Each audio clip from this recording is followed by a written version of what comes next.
La rédemption ou la récupération commence avec la foi. C'est ce que nous appelons le simple évangile.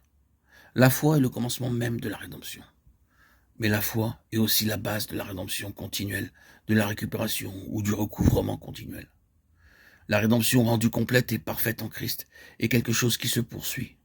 Nous obtenons le salut de nos âmes pour prix de notre foi. 1 Pierre 1,9. Et cela se poursuit continuellement, c'est progressif.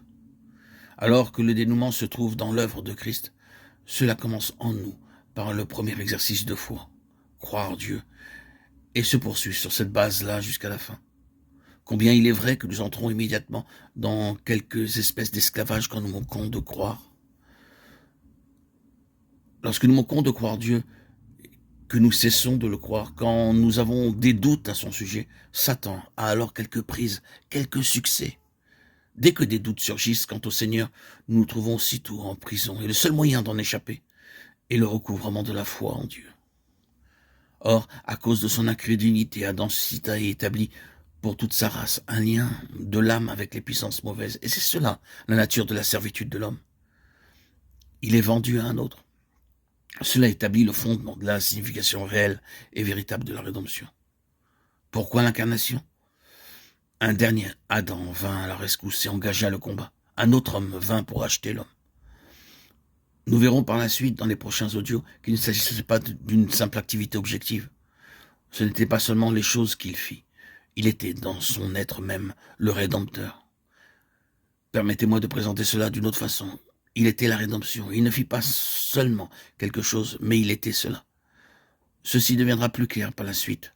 Mais ici, nous voyons la nécessité pour un homme de qui rien de notre situation n'est vrai de venir à la rescousse. Un homme qui, parce que non impliqué personnellement dans l'héritage du péché d'Adam, possède un avantage manifeste et unique. L'incarnation devait pouvoir à la rédemption pour l'homme, dans un homme, et pas seulement pour l'homme par un homme. J'espère que vous discernez la signification de cela.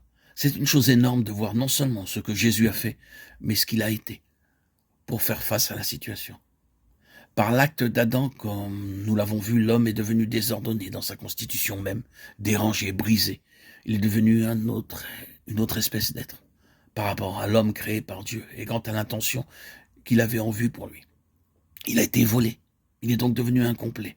Il a été trompé et a donc été frustré. Il perdit ce que Dieu voulait qu'il ait et à quoi il avait déjà pourvu pour lui sur la base de la foi en lui-même. Il devint un être coupable.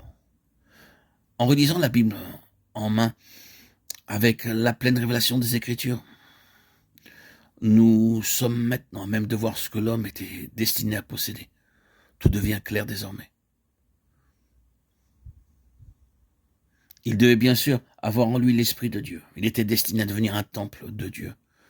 Ensuite, il devait avoir en lui-même ce que le Nouveau Testament appelle maintenant la vie éternelle, la vie des âges, la vie divine, la vie incréée. Mais il est passé à côté de l'intention de Dieu à l'égard de ces deux choses. L'incarnation avait pour but particulier d'engendrer un homme d'une nouvelle création dans lequel ces deux choses puissent devenir des réalités. Un homme habité maintenant par l'Esprit de Dieu. Un homme possédant la vie éternelle. Voilà la réponse à la question pourquoi l'incarnation. Le Seigneur Jésus n'a pas effectué cela comme quelque réalisation, transaction ou œuvre exécutée. Il était lui-même le premier de cet ordre-là pour engendrer une autre race de cette espèce.